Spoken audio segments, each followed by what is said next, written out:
trillion response plan was first announced in yesterday's fall economic statement. Joining us now to talk more about that is Immigration Minister Mark Miller. Minister, good to have you on the program. Thank you for making the time. Hi, Vassy. Thank you.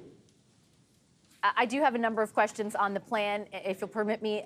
First, though, to start off with some questions on the Prime Minister's leadership. I know that you are, and I think Canadians are aware, that you have been a supporter of his, and I think it's fair to say a friend as well. Do you still support him as leader of your party? Absolutely. Absolutely. The next 45 to 60 days are some of the most important in Canadian history, at least in recent history, with the threat of tariffs by the Trump administration. And you saw the announcement today on the border. We need to have a functioning government that is serious and serious about protecting Canadians and their jobs, the economy, as well as the relationship that we have with the U.S. So this is critical. We announced something today that is very important. That's what I'm focused on. And I think that Justin Trudeau is the best person to be able to deliver this to Canadians. Putting your loyalty to him aside, though, and picking up on the exact point you just made, I mean, the premiers, I listened very closely yesterday to them characterizing what's happening in Ottawa, the questions about the Prime Minister's leadership, the decision by the Deputy Prime Minister. They described it as chaos at a time when, as you just pointed out, that's the last thing this country needs facing the threat from Donald Trump. Is the Prime Minister's insistence on staying in the position at the helm of your party not creating that chaos?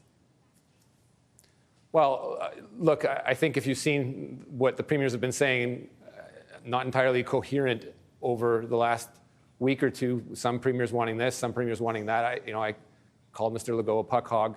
There's a couple other ones that are skating on their ankles. We need a unified team. That's right. And I believe that Justin Trudeau at the helm of that provides Canadians the best option to counteract and fight back the Trump tariffs. They know what we bring to the table.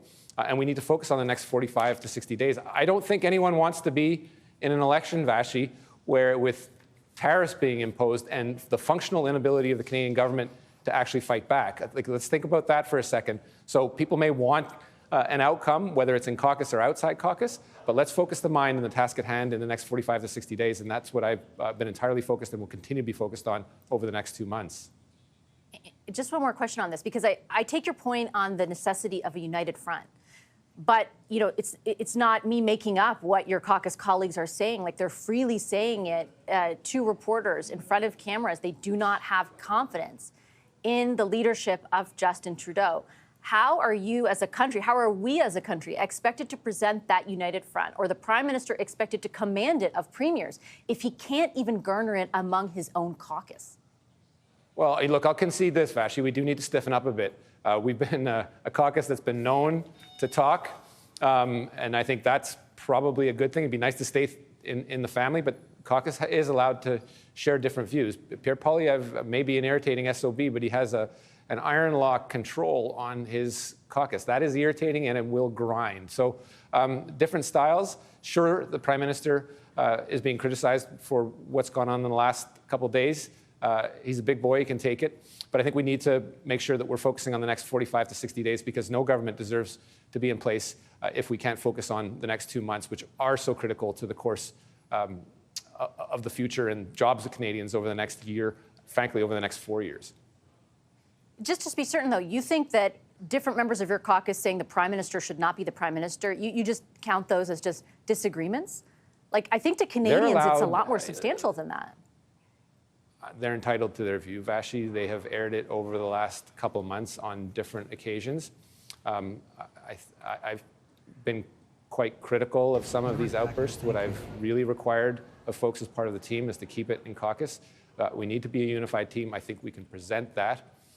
Surely, without betraying what was discussed in caucus yesterday, indeed, I think the camera saw a shot of the back of my head obstructing the view. But what we did talk about was having a unified front with respect to fighting the threat that is Pierre Poilievre to this country. I think he would roll over in front of Donald Trump, frankly, and you won't see that from Justin Trudeau. This is a choice, and certainly we don't want to be in an election at a time where Trump will be reimposing tariffs with the functional inability of the government to do anything about it. So let me ask you about that point. You said that Pierre Poilievre in that statement would roll over for Donald Trump. Would your government have been presenting this plan to strengthen security at the border should it not be for the threat levied by Donald Trump? And isn't that, in effect, rolling over for Trump? No, I think, well, there's a distinction here, Vassy. I think when we have administrations that are coming in and they're our most important partner, friend, and ally, we need to be able to listen to their legitimate demands. We had a set of legitimate demands at the border as well. There have been historic flows of people coming from the south to the north. We have to make sure that that doesn't occur. We have to make sure that guns and drugs don't come into Canada. So I've always said we need to be acting in our national interest. If these opportunities are ones that we need to use to focus the mind and to sharpen up things that we would have done anyway or in the national interest, if it helps avoid the tariffs, so be it. I think that's important. But the measures that I announced today were ones that I wanted to do inside my department. And one certainly that Minister LeBlanc would concede that he would want to do. They make sense and they will serve Canadians well. Fentanyl isn't just about making sure that the Americans public doesn't get it, but also Canadians. Record number of people dying by opioids. That is something that we need to crack down on as well, and that strike force will go a long way in doing that.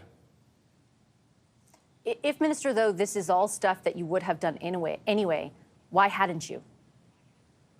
Well, take, for example, Vassy, in the work that I'm doing, flag polling, which is for most people something they're not familiar with, but people that go to the border turn around, no desire of entering into the U.S., turn around and get faster processing times than if they had done it domestically. I had already done some work on that with respect to international students. I think it made sense to do it on a larger scale, but it's become a major irritant with the U.S. The current administration has highlighted that. This was an opportunity to accelerate the work that was ongoing. And certainly it's one that makes sense. We don't want the facilities at the border to be burdened by people that are simply doing a turnaround the post, coming back where the U.S. administration at the border is frustrated that this is occurring and the Canadians are as well. So there's an opportunity to do stuff, and this is what we're seizing on. There are many other instances, fight against fentanyl, fight against opioids, that we need to crack down on, and I think that makes sense. I just want to push back, if I could respectfully, because I'm thinking of one area in particular. I have interviewed the head of the union for border guards for years now, who complained about Harper cuts and then complained that your government did nothing to sort of rectify the situation. And they said there was a deficit of 2,000 people at the border. I know this is a border issue, but it's also an issue when it comes to screening people who come through to this country, right? And I looked at the data available. The budget for CBSA contracted 2.6% this year. So again, you're trying to convince Canadians this isn't because of Trump. This is stuff you would have already done. But the fact is, you weren't doing this stuff before. I mean, if you look, the union you'll always know what the union will say. They will say things like that. To the extent they make sense, we need to address it.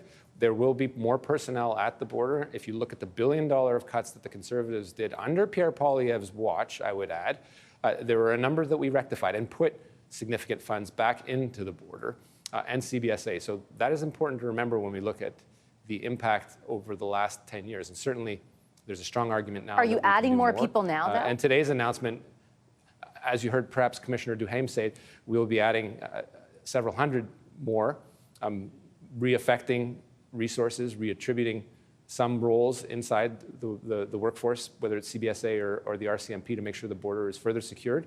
And that's something you can expect to see roll out in an enhanced measure, I would venture to say quite confidently before inauguration date. Just to be very clear, though, is that a reallocation of resources, which also not just the CBSA union, but the RCMP has complained about? I've covered it for years, a stretching of resources already. Like, are you reallocating what's already there, or are you putting more boots on the ground, to be blunt? This will include several hundred more boots on the ground, but I think in any exercise when we're asked to put our heads together and focus on the border, there's an exercise first and foremost as a responsible matter to look at what is available and could be reallocated. I think that is responsible. We are looking with premiers to see what resources they could contribute as well. But the budget announcement is not one that is without more people being hired, and that is part of the announcement today. Okay, I'm going to leave it on that note. Minister Miller, pleasure as always. Thank you for making the time. Thank you for having me on.